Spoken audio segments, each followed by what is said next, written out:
Pessoal, vamos comentar hoje sobre os componentes plasmáticos. Os nossos componentes plasmáticos são os plasmas frescos, né? Tanto o PFC e o PFC de 24 horas, né? O crioprecipitado, o PIC e o plasma comum. Vamos comentar um pouquinho sobre esses hemocomponentes hoje. Então, aqui só para a gente comentar a diferença do que é PFC e o que é PFC de 24 horas, né? Ambos são plasmas frescos, né? Eles vêm aí do sangue total, que se separa em concentrado de hemácias e plasma rico em plaquetas. Por sua vez, o plasma rico em plaquetas dá origem a plaquetas e aos plasmas PFCs, né? Esse PFC, primeiro aqui, ele é obtido em 6 horas e congelado em 8 horas. Então, se você aí pegou o plasma, né, separou ele em até 6 horas e em 8 horas esse plasma foi congelado, esse plasma a gente vai chamar de PFC. Por outro lado, né, se você demora um pouco mais para congelar esse plasma, né, ao invés de congelar ele nas 8 primeiras horas da coleta, você congela em 24 horas, até 24 horas. Esse é o PFC de 24 horas, né? Na prática, não há diferença significativa entre esses dois tipos de PFCs, né? Ambos são utilizados para fins transfusionais. Então, o tempo de congelamento, né, é o que vai dar a diferenciação entre o PFC e o PFC de 24 horas. O PFC, você congela ele até 8 horas após a coleta, o PFC de 24 horas é aquele plasma que foi congelado, um pouco com atraso, mas ainda dentro das 24 horas depois da coleta. A temperatura de armazenamento de ambos está entre menos 20 e menos 30 ou de menos 30 para baixo. E a validade vai variar, né? Entre menos 20 e menos 30, a gente tem uma validade de 12 meses e abaixo de menos 30, uma validade maior de 24 meses. O plasma comum, né, é aquele plasma que, na verdade, foi congelado após as 24 horas. Ele não pode mais ser chamado de PFC. O atraso para o congelamento foi muito grande.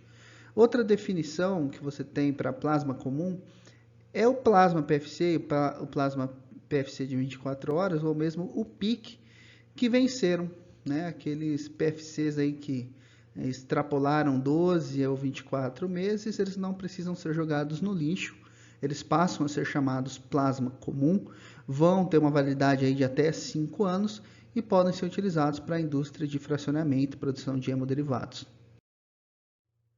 Nós transfundimos o plasma, né, com o objetivo número 1 aqui, que é a deficiência de múltiplos fatores de coagulação. Eu quero repor vários fatores da coagulação que porventura o paciente tenha perdido.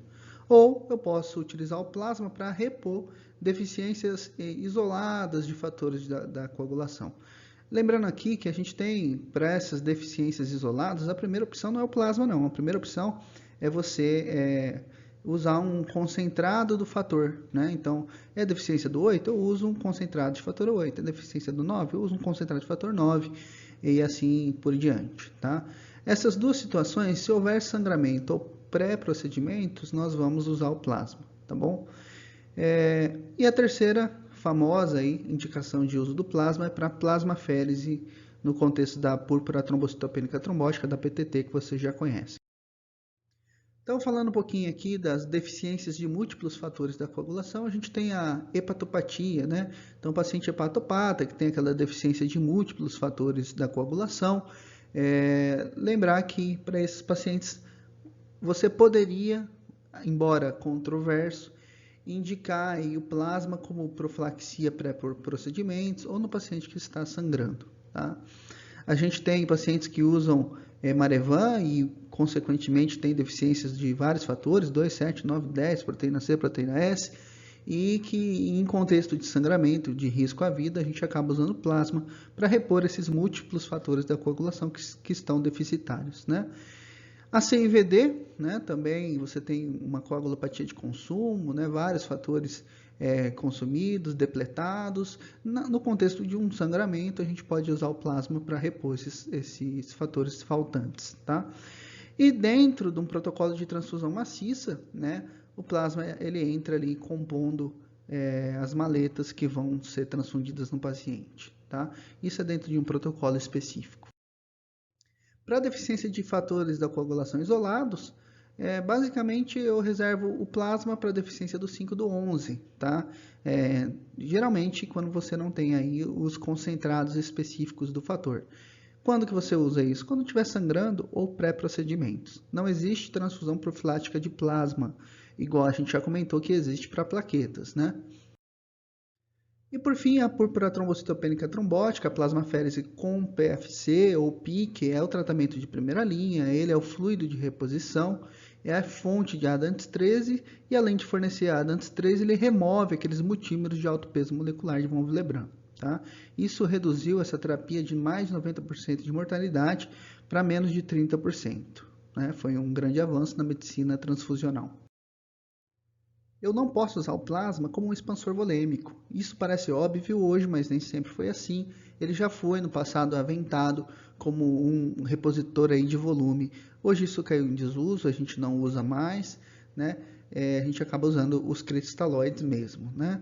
Eu também não posso usar plasma para o sangramento sem coagulopatia, ali como se fosse uma tentativa heróica de parar o sangramento, né? Então, se o paciente não é coagulopata, não há motivo aí para ficar dando plasma para tentar conter sangramento, exceto aí dentro de um contexto de transfusão maciça, tá? Eu não uso plasma para corrigir testes de coagulação. Poxa, o INR está alterado, TP, TTPA estão alargados, incoaguláveis, mas se não houver sangramento, não há por que a gente transfundir plasma para corrigir valores de exames, né? E também não posso usar plasma para repor aí, proteínas, imunoglobulinas, não posso usar com esse objetivo, tá ok? Como que eu transfundo o plasma? O plasma ele é armazenado, tá vendo aqui o nosso freezer aí da agência transfusional, a menos 30, ele fica lá congelado e canelinha de pedreiro, certo? Então o plasma sai lá de menos 30, né? Ele é posto num saco plástico protetor e depois disso ele é posto em banho-maria, 37 graus, para ser descongelado. Uma vez que o plasma foi descongelado, é proibido o recongelamento, tá? Então, se o plasma foi descongelado, você tem aí 24 horas para usar ele. Passando desse momento, ele é perdido se não for utilizado e você não pode recongelar. O plasma é transfundido numa dose de 10 a 20 ml por quilo, né? Sem uma frequência fixa definida. Isso depende da meia-vida do fator a ser corrigido e também depende da persistência do sangramento, né? Os alvos que a gente pode se guiar é usar o TP, o TTPA e tentar mantê-los abaixo de 1,5 a relação, né? O tempo de infusão é relativamente rápido, né? A gente tem até 4 horas, mas ele em geral é infundido em 1 hora. Lembrando aqui para vocês de novo, uma vez descongelado, né, tem 24 horas para ser utilizado, então não pode ser recongelado, tá? O plasma dispensa provas de compatibilidade. Eu não preciso fazer PAI nem prova cruzada, também não preciso considerar o sistema RH, né? Eu vou me basear numa tabelinha aqui para escolher qual que é o plasma, usando só a tipagem ABO. Então, se o seu paciente é a primeira opção para ele é que você passe um plasma isogrupo, um plasma A. Não havendo, você pode usar o plasma AB, que é um plasma universal. Isso é a mesma coisa para o grupo B. Então, você tem a opção de dar o isogrupo ou você dá o plasma universal. Para quem é AB, só resta receber plasma AB. Para quem é O, pode receber plasma O, isogrupo, ou pode receber o plasma AB, que é o plasma universal. Então, sobre plasma, era isso que eu queria comentar com vocês. Vamos falar agora um pouquinho do crioprecipitado. Então, vamos voltar aqui nessa parte que a gente tinha o plasma, né? Então, a gente aprendeu como o plasma é obtido, como ele é congelado, o tempo que ele vale, né? Quando que eu uso o plasma para transfusão, as doses, enfim. Voltando aqui no plasma fresco, eu posso produzir a partir dele o crioprecipitado. E crioprecipitado é aquela fração de plasma insolúvel em frio que a gente obtém a partir do PFC e ele vai conter aí algumas proteínas de alto peso molecular, principalmente fibrinogênio, tá? Fator 8, fator 13 e fator de von Willebrand, também fibronectina. Então, a obtenção do crio, ela vem do plasma, né? Aquele plasma que está congelado a menos 30. Ele é descongelado a uma temperatura de 4 graus e centrifugado a esta mesma temperatura, né? A partir dessa centrifugação, você divide aí esse PFC em uma que são proteínas insolúveis a frio, que são que é o crio precipitado de fato, são proteínas de alto peso molecular, e aqui em cima um componente plasmático, só que um componente plasmático isento de crio precipitado, né? Então, resta aqui nossas duas frações. A de nosso interesse agora é o crio precipitado, ele tem de 10 a 40 ml de volume, pelo menos 150 mg de fibrinogênio, e após obtido, ele precisa ser recongelado em até 1 hora. E o plasma isento de crio, né, que é o PIC, né, que tem uma validade de 12 meses, e como única indicação, eu uso o PIC para plasmaférese no contexto da PTT, tá? O crio precipitado ele é rico em fibrinogênio, principalmente o fibrinogênio, mas também tem fator 8, fator 3, von Willebrand e fibronectina, né?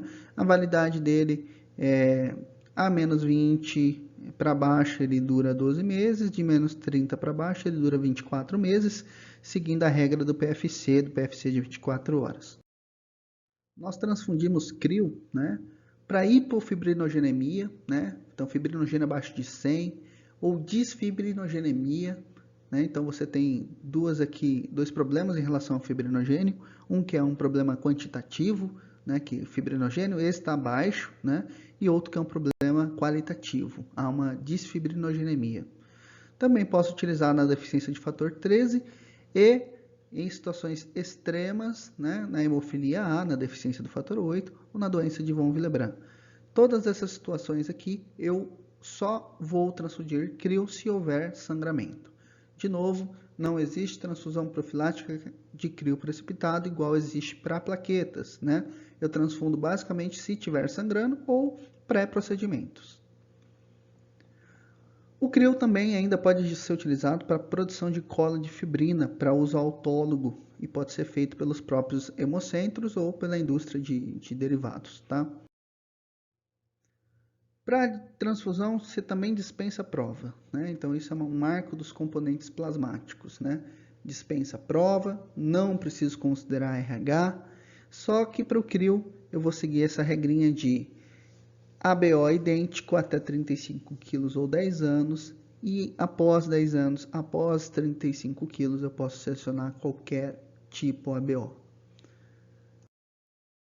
Da mesma forma, o crio precisa ser descongelado para ser transfundido, né? Então ele está lá armazenado a menos 30, coloco num saco plástico protetor e descongelo ele a banho-maria a 37 graus Celsius. Bom, e uma vez que esse crio precipitado foi descongelado, eu também não posso recongelar ele e tem até 6 horas para utilizá-lo, né? Então você tem um período um pouquinho mais curto do que você tem para o plasma, né? A dose, né, a regrinha que a gente segue é de 1 a 1,5 unidade a cada 10 quilos. A infusão é igual de plaquetas, né, em pinça aberta, né, uma infusão rápida. O alvo é fibrinogênio acima de 100. O rendimento esperado é cada uma unidade transfundida eleva de 5 a 10 pontos no fibrinogênio do paciente. E eu posso ir reavaliando esse fibrinogênio a cada 3, a cada 4 dias. Pessoal, então era isso que eu tinha para comentar hoje com vocês sobre os componentes plasmáticos. Espero que vocês tenham gostado, aproveitado. Curtam esse vídeo, compartilhem e se inscrevam no canal, tá ok? Um abraço aí para vocês.